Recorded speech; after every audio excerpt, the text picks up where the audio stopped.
नमस्कार विद्यार्थी मित्रों, ईदगाह की कहानी हमने सुनी। अब पाठ्य पुस्तक में से इकाई समझते हैं। तो रमजान के पूरे 30 रोज़ों के बाद ईद का त्योहार आया था। बहुत अच्छा लग रहा था, मानो आज का सूर्य भी शीतल, प्यारा, सुंदर दिख रहा है। पूरी दुनिया को मानो ईद की बधाई दे रहा हो। सब लोग ईदगाह जाने की तैयारी कर रहे हैं। किसी के कुर्ते में बटन नहीं है, पड़ोस के घर में सुई धागा लेने जा रहा है, कोई अपने जूते में तेल डालने के लिए तेली के पास भागा जा रहा है। बैलों को सानी पानी दे देते हैं। ईदगाह से लौटते लौटते दोपहर हो जाएगी। सैकड़ों आदमियों से मिलना बैठना होगा। सबसे ज्यादा प्रसन्न है लड़के। किसी ने रोजा रखा है, किसी ने नहीं रखा है। ईदगाह तो सबकी खुशी के लिए जाना है। रोजे तो बड़े बूढ़े रहते हैं। बच्चों की जेब में मानो कुबेर का धन भरा हुआ है। कुबेर यानी धन का देवता बार बार अपने जेब से पैसे निकाल कर गिनते हैं और फिर रख देते हैं। महमूद गिनता है, उनके पास 12 पैसे है। मोहसिन गिनता है, उसके पास 15 पैसे है। उसे लगता है इन अनगिनत पैसों से अनगिनत चीजें आएंगी। कौन कौन सी चीजें, खिलौने, मिठाइयाँ, गेंद और न जाने क्या क्या। सबसे ज्यादा प्रसन्न है हामिद। हामिद कैसा है? तो गरीब सूरत, एकदम से गरीब सा चेहरा, दुबला पतला, और उसका बाप गत वर्ष हैजे के कारण मर गया है। उसकी माँ भी मर गई। अब हामिद अपनी बूढ़ी दादी अमीना के पास है और बहुत ही प्रसन्न है। हामिद की हालत कैसी है? तो उसके पाँव में जूते नहीं है, सिर पर एक पुरानी टोपी है। टोपी में जो रुपहले और सुनहरे तालों से गुथी गई डिजाइन है वह भी काली पड़ गई है। फिर भी वह प्रसन्न है। और उसकी दादी अपनी झोपड़ी में बैठकर रो रही है। उसे दुख हो रहा है कि आज ईद का दिन और उसके घर में एक दाना भी नहीं है। निराशा से बहुत दुखी हो रही है। उसे लगता है कि ऐसे त्योहार नहीं आते होते तो अच्छा होता। उसका दिल दुख रहा है। सब बच्चे अपने अपने बाप के साथ जा रहे हैं। अमीना के सिवाय हामिद का कौन है? उसे हामिद को कैसे जाने, अकेले को कैसे जाने दे? भीड़ भाड़ में बच्चा खो गया तो अमीना सोचती है उसे नहीं जाने देना है। 3 कोस का रास्ता है, पैरों में छाले पड़ जाएंगे, जूते भी नहीं है और उसके पास पैसे भी नहीं है। 3 पैसे हामिद की जेब में है और 5 पैसे अमीना के बटुए में। कुल मिलाकर 2 आने हैं। हामिद अपनी दादी से कहता है, तुम डरो नहीं अम्मा, मैं सबसे पहले आऊंगा। बच्चे मेले में जा रहे हैं, कोई कभी दौड़कर आगे निकल जाते हैं, फिर किसी पेड़ के नीचे खड़े होकर साथ वालों का इंतजार करते हैं। ऐसा करते करते सब ईदगाह के नजदीक पहुंचते हैं। बड़ी बड़ी इमारतें आती है, अदालत, कॉलेज, कलाघर, हलवाइयों की दुकानें। सब कुछ देखते देखते आगे चल रहे हैं। अचानक ईदगाह नजर आती है। कैसी है? तो इमली के घने वृक्षों की छाया है, पक्का फर्श है, जाजिम बिछी हुई है। सब रोजेदार पंक्तियों में बैठे नमाज पढ़ रहे हैं। इन ग्रामीणों ने भी वजू किया मानी हाथ पैर मुंह धोया और खड़े हो गए। बहुत सुंदर संचालन है। सब लोग एक साथ नमाज कर रहे हैं। मानव भातृत्व का एक सूत्र समस्त आत्माओं को एक कड़ी में पिरोया रहा है। नमाज खत्म हुई, सब लोग आपस में गले मिले। अब मिठाई और खिलौनों की दुकानों पर धावा होता है, यानी सब एक साथ निकल पड़ते हैं। ग्रामीणों को यह अच्छा लगता है। बालकों से कम उत्साही नहीं है। सब क्या देखते हैं? तो एक हिंडोला है, देखो 1 पैसा देकर चढ़ जाओ। कभी आसमान पर जाते हुए, कभी जमीन पर गिरते हुए। चरखी है, लकड़ी के हाथी, घोड़े और ऊंट छड़ों से लटके हुए हैं। 1 पैसा देकर बैठ जाओ और 25 चक्करों का मजा लो। महमूद, मोहसिन, नूरे और समी इन घोड़ों पर बैठता है। हामिद दूर खड़ा है क्योंकि उसके पास 3 ही पैसे है। अपने खजाने का तीसरा भाग एक जरा सा चक्कर खाने में वो कैसे दे सकता है? सब लोग चरखियों से उतरते हैं, खिलौने के लिए जाते हैं। तरह तरह के खिलौने हैं, सिपाही, गुजरिया, राजा, वकील, भिश्ती, धोबिन। मानो अभी बोल पड़ते हैं, ऐसा लगता है। महमूद सिपाही लेता है, खाकी वर्दी, लाल पगड़ी, कंधे पर बंदूक। ऐसे मालूम होता है अभी कवायद किए चला रहा है। मोहसिन भिश्ती लेता है। भिश्ती कैसा है? कमर झुकी हुई, ऊपर मशक रखे हुए, मशक का मुंह एक हाथ से पकड़े हुए बहुत प्रसन्न, मानो कोई गीत गा रहा है। बस मशक से पानी उंडेलना चाहता है। नूरे को वकील से प्रेम है, वकील खरीदता है। काला चोगा, नीचे सफेद अचकन, अचकन के सामने की जेब में घड़ी, सुनहरी जंजीर, एक हाथ में कानून का पोथा लिए मालूम होता है अभी अभी अदालत में जिरह या बहस किए चले आ रहा है। सब 2-2 पैसे के खिलौने हैं। हामिद के पास कुल 3 पैसे हैं। इतने महंगे खिलौने कैसे ले? खिलौना कहीं हाथ से छूट पड़ा तो चूर चूर हो जाएगा। जरा सा पानी पड़े तो सारा रंग धुल जाएगा। ऐसे खिलौने किस काम के? इन्हें लेकर वह क्या करेगा?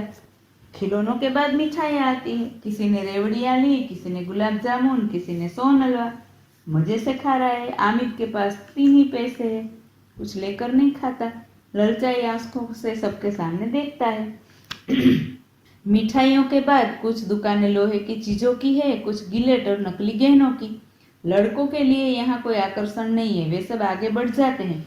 हामिद लोहे की दुकान पर रुक जाता है। कई चिमटे रखे हुए। अब उसे ख्याल आया कि दादी के पास चिमटा नहीं है। तवे से रोटियां उतारती है तो हाथ जल जाते हैं। अगर वह चिमटा ले जाकर दादी को दे तो कितनी प्रसन्न होगी। फिर उनकी उंगलियां कभी न जलेगी। घर में एक काम की चीज हो जाएगी। खिलौने से क्या फायदा? व्यर्थ में पैसे खराब होते हैं। जरा देर ही तो खुशी होती है। फिर तो खिलौनों की ओर कोई आंख उठाकर देखता भी नहीं है, या फिर घर पहुंचते पहुंचते टूट फूट कर बर्बाद हो जाएंगे। चिमटा कितने काम की चीज है। रोटियां तवे से उतार लो, चूल्हे में सेंक लो। कोई आग मांगने आए तो चटपट चूल्हे से आग निकाल कर दे दो। अम्मा बेचारी को कहाँ फुर्सत है कि बाजार जाए और इतने पैसे ही कहाँ मिलते हैं। रोज हाथ जला लेती है। हामिद के साथ ही आगे बढ़ गए। सब शरबत पी रहे हैं। हामिद सोचता है सब कैसे लालची, इतनी मिठाइयाँ ली, मुझे किसी ने एक भी न दी। उस पर कहते हैं मेरे साथ चलो, मेरा वह काम करो, मेरा यह काम करो।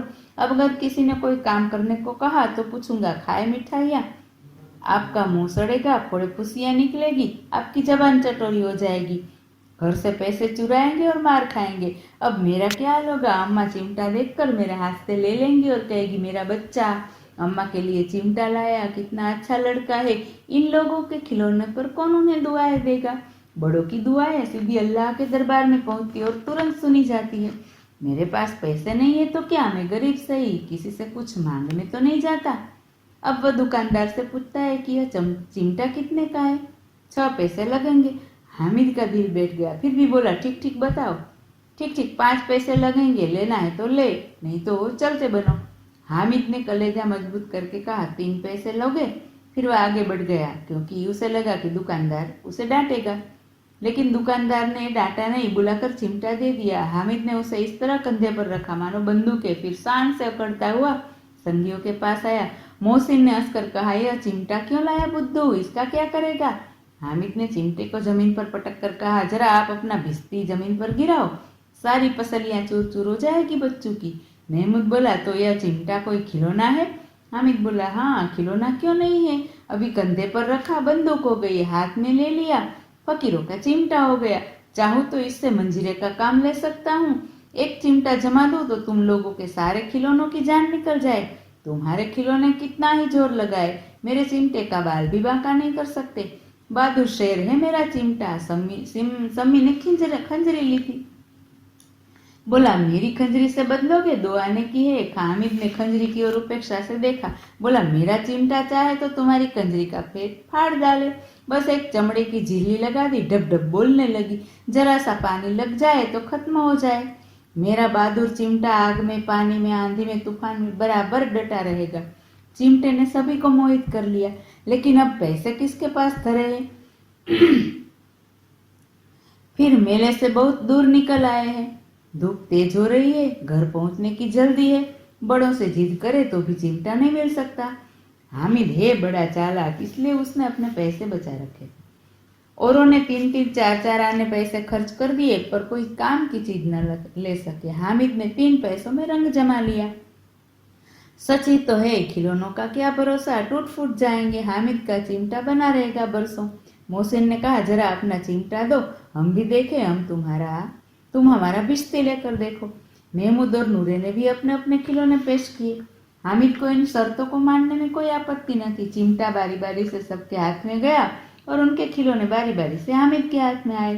कितने खूबसूरत खिलौने थे। रास्ते में महमूद को भूख लगी, उसके बाप ने केले खाने को दिए। महमूद ने केवल हामिद को अपना साथी बनाया, उसके अन्य मित्र मुंह तकते रह गए। यह उस चिमटे का प्रभाव था। सब लोग ईदगाह से गांव पर आ गए। मोहसिन की छोटी बहन ने दौड़कर भिश्ती उसके हाथ से छीन लिया और मारे खुशी के उछली तो मियाँ भिश्ती नीचे आ रहे और सुरलोक सिधारे यानी कि टूट फूट गए। मियाँ नूरे के वकील का अंत इससे भी ज्यादा गौरवमय हुआ। वकील जमीन पर या ताक पर तो बैठ नहीं सकते, उनकी मर्यादा का तो विचार करना ही होगा। दीवार में 2 खूंटियां गाड़ी गई, उन पर लकड़ी का एक पटरा रखा गया, पटरे पर कागज का एक कालीन बिछाया गया। वकील साहब राजा भोज की भांति सिंहासन पर विराजे। नूरे ने उन्हें पंखा जलना शुरू किया।